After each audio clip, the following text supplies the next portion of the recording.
You ready? Yeah. Let's go. Yeah, All right. whenever you're ready. All right. So, who are you? I'm Tebow. Mhm. I'm a producer. I'm an engineer, a mixing engineer, and I would say just an all-around like artist, pretty much. Yeah. How did you get into like that art form specifically, like music mixing? That's like more of a. I feel like that's like borderline like a science. You know, like figuring out how to like mix the track and all that. Yeah, it definitely is. But to answer your question, I got into it because I went to school at Central Michigan, and they had a studio,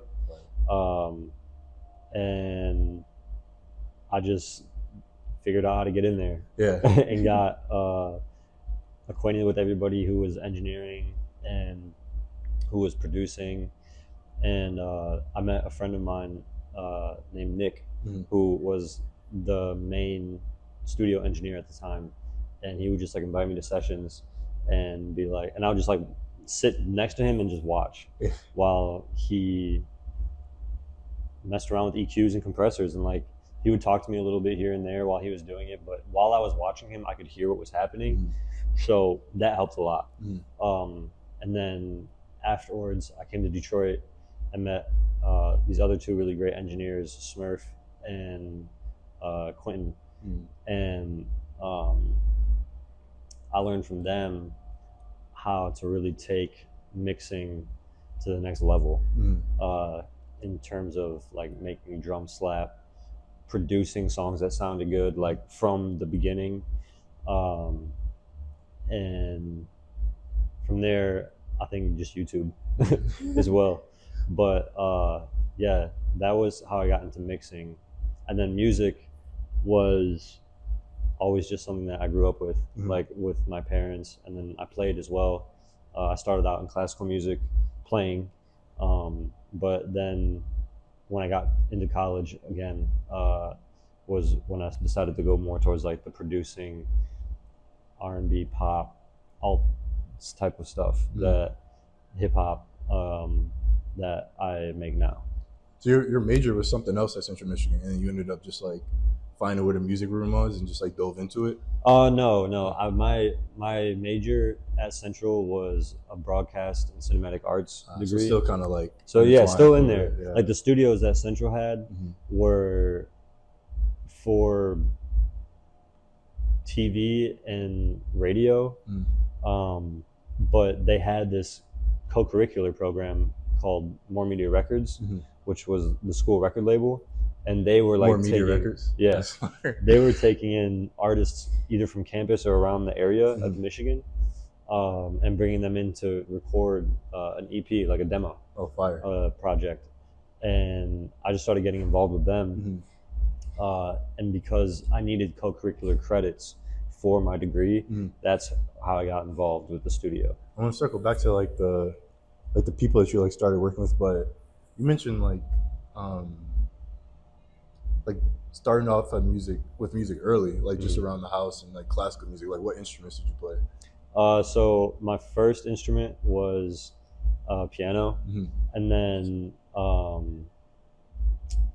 everybody played the recorder, in elementary school. But then from there, when I was in middle school and high school, and in college too, I played bassoon, which is a large woodwind instrument that like sits across your body. But yeah, that's like the extent of my musical ability. Like you were lugging that like back and forth, like the bassoon. Sorry? You were lugging that like instrument back and forth? Oh yeah. That's like that's a big one, I definitely like look back at my childhood and like just imagine seeing a younger me, like with a case that's like as tall as I was at the time, just like carrying it by my side. Like that thing was, I felt like one of my arms was definitely stronger than the other one. By the time you still got that like strength. In the right arm. I used to play alto sax. Oh, so, like, I know like that experience being on the bus. And, my god, dude! You taking up like the whole row because you got your. Yeah, the bus was the worst. Like after lessons or like especially when it was cold out in the wintertime, like having to just always lug that thing around. was not ideal. But you're from Michigan, right? I grew up in Michigan, yeah. So but I was sorry. No, you got it. Oh no, you're good. But I was born in Europe. I was born in France. So that's where like the T-Bow comes from. Exactly. Yep. But like, so you did like solo and ensemble and stuff like that. Yeah, I did do solo and ensemble. Trust me, I know, bro. Yeah, solo and ensemble was a big deal back then. Like for sure, yeah. You was preparing for like a month or so, like trying to get ready for that. Yeah. You did that with the alto sax? Yeah. Did you do solos and ensembles? I think I did it a couple times, or like a few different times. It was like mandatory. I don't know. Was it mandatory for like? Yeah, I think at some point. Yeah. I think for band you have to. They were like making you do that. That was like a part of like the credit or whatever. But yeah. I did it. I think the first time I did it, like I had to find a piano teacher. I was going to her house like every week or a few times a week, like practicing, and so that time I did the solo. And then another time I did like a trio, like me and some like other like alto sax. So, yeah, I did like a quartet. Yeah, I've done a quartet before, and a duet as well. Yeah, that was. I haven't thought about that in a long time. Right. Do you still have your medals? I do. Yeah. But they're tucked away. Yeah. At like your parents' crib. Yeah. Sure. Yeah. Facts. But like I can understand how like, because even now like when I listen to music, like you still probably when you listen to it do like the 1, 2 like. Oh yeah. That's how you even had like your metronome out earlier. Like that like I don't know, like standard training like that you learn in like school for how to like listen to music and things like that. Like that sticks with you. It's hard to like take that out, especially when you're like learning in high school and middle school. So yeah. Do you still think that like applies to how you make music now? Have you gotten like more like free form with it? Definitely more free form. I think that's like the one difference between someone who is like brought up in jazz music or maybe church compared to someone who was brought up in classical music. Classical music is like way more rigid, you know, and it seems from what I've experienced, it seems like all the people who I know as producers or instrumentalists and musicians in general who came from like church and jazz have like a way more feeling based type of like playing and also just sound that took me a long time to learn, and I'm still definitely learning how to do it with my classical background, you know. But I think anybody can make music. Because it's such a, if it comes from a place of like honesty, I think it's like any art, you know. I think it always comes off like powerful regardless of what you know about theory or time signature or anything, you know. And like music's been being made for before even like the idea of like time signatures and stuff were a thing. It's just a feeling. Yeah, it's literally just a feeling. Like it's what your body does or like what you want to say, you know, or what a group wants to say. Like, I don't think you need technical training, but it's like a language, you know. It is nice to know what, if you do this, then you get this. Yeah. Or like if you're here and you do this, you'll get to this. And also if you learn the rules, you can learn how to break them too. Yeah. That's, I think, always, that's always a plus for sure in understanding. Yeah.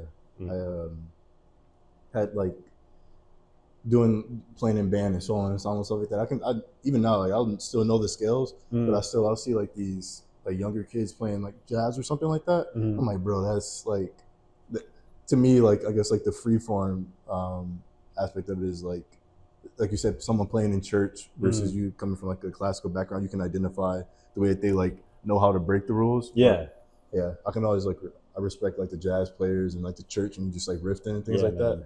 Like that's it's so sick.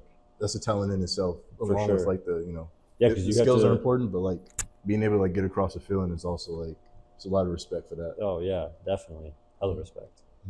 So like you mentioned like working with people at like CMU. Like who are some of the people that you worked with? And you can even lead that into the people that you work with like now for music. Yeah. So a lot of the people that I actually met up at Central, I still work with today. The main people I would say are my friend Tay, as he goes by Cassius Tay, and he's an artist from Chicago, but we met at Central. And then Daniel Hex, who's an artist here in Detroit. Right. We met at Central. And then my friend Jay Cribbs, he's a producer who is from Michigan, but met at Central. Like my lifelong friend Aaron Johnson, we went to high school together, but he's a producer and an artist, and we went to school together at Central. Literally. And like even like my friend Zay, who's a fitness coach and like a physical trainer, he is also an artist, and we met at Central. And then there's another artist, his name, and a friend of mine, I haven't seen him in a long time though, but his name is Elijah Ghost, and he's an artist from Pontiac, low-key. I think Pontiac. I might have to like fact check. But he is another artist that I met up at Central. Yeah. And it was like all of us together in the same, like at least the same 2 to 3 year age range, you know? And yeah, we'd be in the studio like all the time, like just making music, editing mixes, like watching videos, like on just how to get better and like what to do, you know? But all those relationships that are really great friendships have also carried through into our professional and like creative careers, and it's only like expanded. But it's just so crazy to think like even back then it somehow we all came together, like and grew together, got better together. That's dope. Yeah, it's really tight. Yeah. You mentioned like producing, mixing, engineering. Explain like the difference of all three of those, but like break down what like the process is for you for producing, mixing, and engineering, and then just producing, mixing, and engineering in general. Well, I guess from my experience, my engineering experience is a little bit more like DIY than having a big like studio and knowing about outboard gear and like all that kind of stuff. I think those are definitely things that you can just pick up from like watching videos on YouTube and like messing around if you have the plugins in Logic and stuff. But I think when it comes to engineering, the main thing is knowing what equipment to use for a specific session. You know, like if you have a guitar, maybe you're gonna mic the amp and run it through clean. And then depending on like what kind of vocal, you're gonna choose one mic over another mic, or like is it gonna be a group session or is it gonna be one instrument by instrument, you know? So I think that is the overarching like engineering purpose, is to like know what equipment to use and knowing what equipment to use and how to get the best quality recording you can, with the amount of time you have. And I think that goes also for mixing engineers and producers. I think if you're a good producer, mixing engineer, or engineer, you just know what you want to use. But then also nowadays, it almost doesn't matter like how something sounds, because we're in a place now that like distortion and effects and stuff like that, and like saturation, like all those things are part of like the feeling of the song now. You know, you don't have to have a super clean vocal take to get something sounding, I guess, professional, you know, because it's the feeling of the take.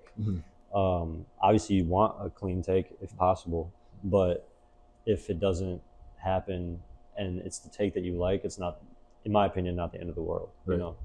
But then I think with mixing, it's about being tasteful with the music that you've been given to work on, and just to kind of give it a little bit more depth or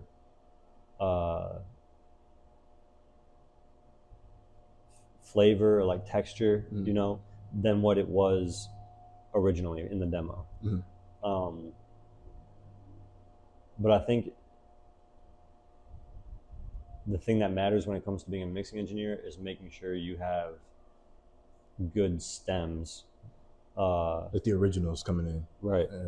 And then it's, just about being tasteful, I think, with what you've been given. And then production-wise, like producing,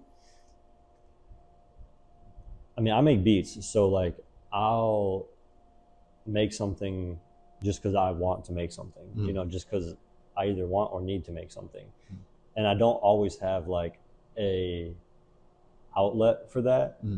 But I definitely have enough artists that like I work with and trust to give them an idea that reminds me of them if I make that, you know.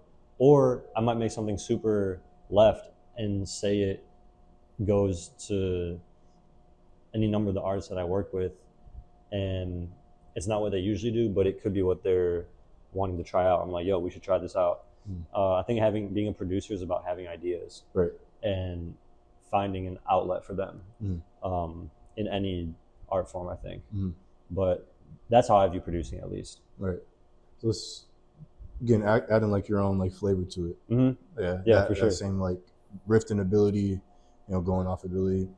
So like when you said that like mixing is less less important now than like probably previously you're having like super clear vocals. Are you talking about like the lo-fi stuff or the stuff that like you hear like Cardi has like evolved into, like Playboi Carti's evolved into, where it's just like it's all just like a vibe. It's not really clear exactly like what's going on, but I think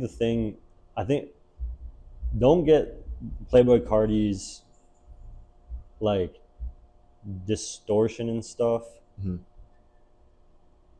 mixed up with it not sounding good, you know, or not being like technically correct, because all those songs sound amazing. Like the Whole Lotta Red project sounds crazy. Like the mixing on that is amazing. It's so sick. That's the same way I feel about Yeezus. Yeezus is mixed crazy, you know, and it sounds really, really good. But I think for stuff that like, you know, you put on SoundCloud or that you find on SoundCloud, or like even like a lot of bedroom type producers, you know, who are just in the box, like those mixes don't sound great all the time, but if the feeling is there, I think that overlaps, or that that overcomes the technical aspect. So basically, like for some shit to pop, it does not have to be as clean. I don't think so. It's all like the feeling. I feel like we're seeing that for sure. Especially with like when you look at someone like Triple X. Like that was a wave for sure. Bro, and he blew up, and like some of those songs you can barely understand what he's saying, but like it's the feeling about it, like the boosted bass, like the distorted vocals, like you just get like put into this vortex of aggression, and it's like, it's a good way to put it. You know, like I don't even know, but I just need to hear this loud as hell. And it just does something. You know, kind of offers like the license to just go out there and create based off the feeling, based off honesty to everyone else. Yeah. And you see, like, you know, he popped off doing it. So I can exactly. hop up in my like bedroom, hook up the computer, and yeah, bro. If that's how you feel, make it. Yeah. So are there any? I know you mentioned like X, but like, are there any other artists that are kind of like falling into that lane to you, or just any people that you're listening to in general that like pop up in like your playlist a lot? That fall into the triple X. That fall into like that. They're doing it unconventionally. They're doing it in a new way. They're kind of like bringing something like different to it that you're like listening to. Yeah, I would say the person who's like really got me in a chokehold right now is Two Hollis. Two Hollis? Two Hollis. Okay, I'm not listening. Bro, he's sweet. I'm not He's so sweet, bro. Yeah. Like, it's like rap, or is it? He mixes some rap, but it's like it's really melodic.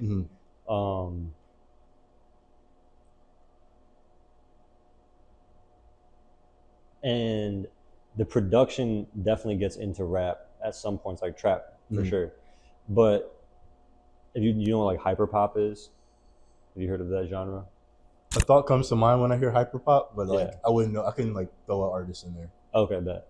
So like, Two Hollis takes like trap production drums and sings like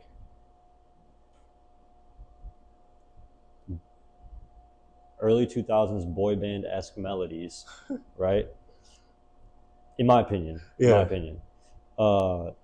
This is all news to me. I can't even like fact check it. Like, yeah, this is. I don't know if this is even how he would describe his music, but to me, I get it's like very reminiscent of these like early pop, 2000 or like early 2010s, pop bands with like the texture of his voice, but he has these like really cool melodies and he does like vocal chops and stuff, and then he takes these like super distorted 808s and flips the songs usually halfway through to like some dance music that's like techno, really hard techno, and it's just like feels like you're in this rave that is so like gothic and like mystical. I don't know how else to describe it other than that. It's like taking things that shouldn't match and making them match,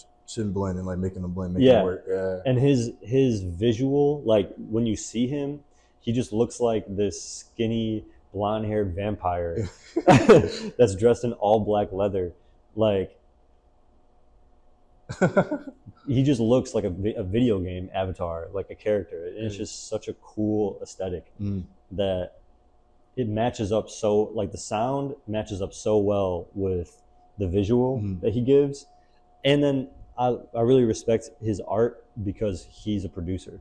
Like, so he's in there making the music that he's writing to, which when you hear the songs is like, oh yeah, this is like very, he put some thought into this. You know, like it's not just a preset, or maybe it is, who knows? But it's, to me at least, it sounds like he does a lot of different stuff with his vocals and effects and his music, and it's just like, it sounds so sweet. Yeah. Two Hollis. Two Hollis. Yeah, the number 2 and then Hollis. Hollas? I-S. I-S. Hollis. Hollis. Oh, okay. Yeah, Two Hollis. Yeah. He's sweet. Yeah. His music videos, like I did a deep dive on him one time. YouTube, Spiral. Yeah, YouTube, and like just watched his videos from like his first project to like his most recent one. And it's really cool to see like when you start from the beginning to where he is now. It's only been like 2 or 3 years. Yeah. But even in that amount of time, like what he's created and like the world he's made is pretty sweet, and like where it's going is pretty tight too. I'm gonna check that out. I like it. Yeah. You just put me on to something new. Yeah, he's sweet. Yeah. My last question is, what are some of like your favorite projects that you've worked on? Kind of swinging back to what we were talking about earlier. Personally, like that are that I've worked on. Yeah. You maybe like grown from, or just like enjoy listening back to because like the times. Yeah, there's a few. I'd definitely say Sam's project, Homeless Star. That is a very special project for me. Sam Austin's. Sam Austin's, yeah. Sam Austin's Homeless Star. That was like the first time I worked on a project and also with an artist where I saw like the work, I saw the work get put in, and I did the work to, and the team that was around that did the work to get this person and our like collective idea and create a world that is so, to me, felt so immersive and so rich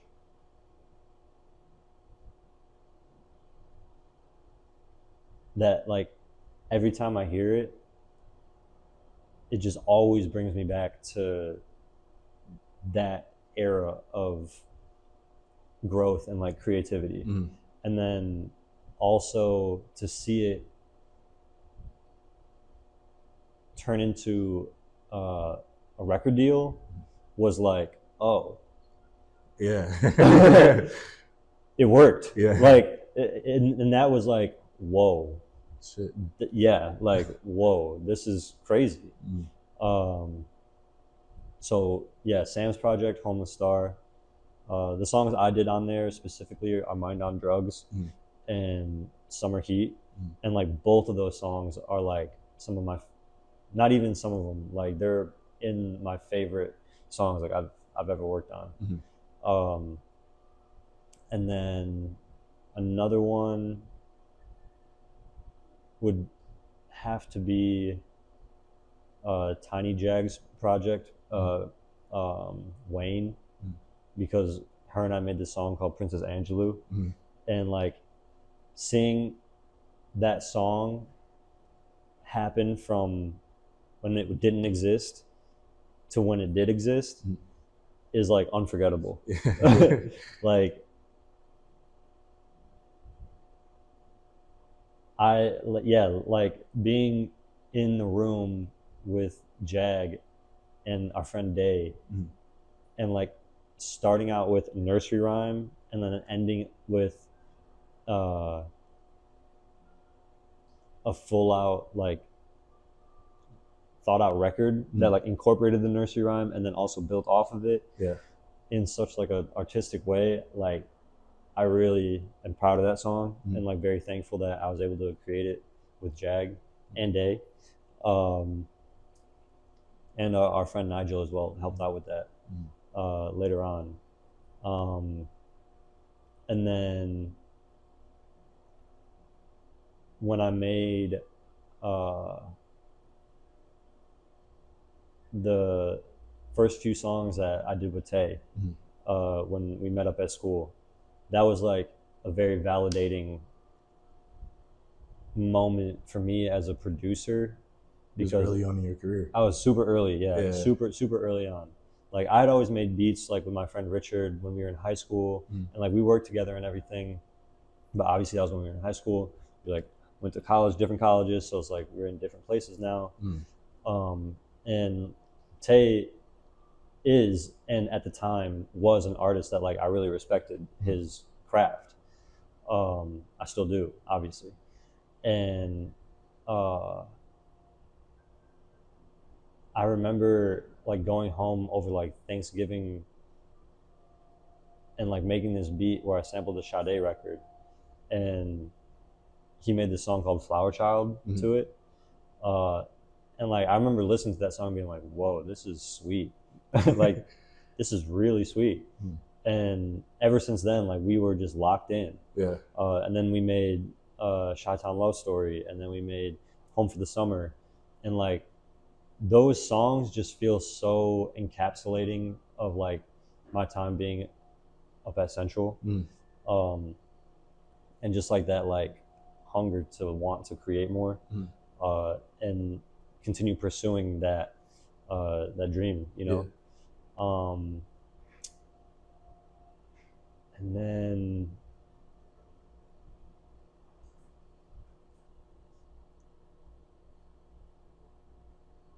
I would say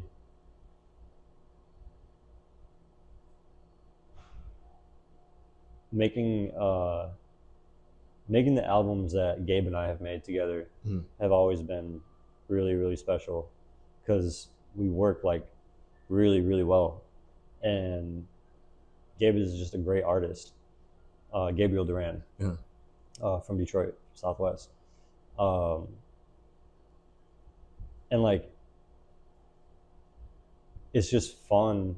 When I think of like Detroit, I definitely think of how much Gabe and I have made together in the city, and just like being there, and like riding around at night listening to bounces of like the first album, when we hadn't put out an album together, and like that was like that's like a large body of work as well. So there's a lot of music. But I would say like those are like my top 4. I guess if I were to do another one, like I think there's a song that I have with Y Rose Moxie called Call that I really, really, really love. And that was a crazy song too, to like see from its inception before it was anything to how it ended up. And yeah, listening to any of the songs that I've ever, produced or made always like immediately bring you back to that time. Transports me back to that space. Yeah, that's fire. Yeah. Close with your all your collaborators. I feel like maybe that's a part of the process of like making the music or making the art, that you like have to be close and have to like have an understanding of where that person's coming from, especially if you're like, I don't know, like mixing it, engineering it, producing it, you gotta understand what like their vision is and vice versa. Definitely. Yeah. Having a relationship with the artist makes the music way more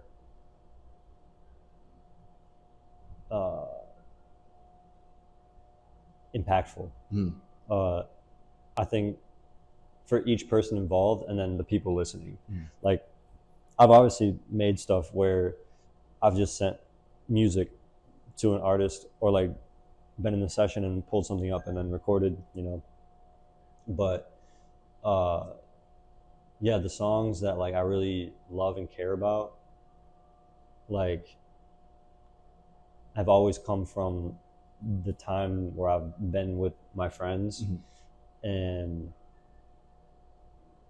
really been like tapped in creatively and also having conversations.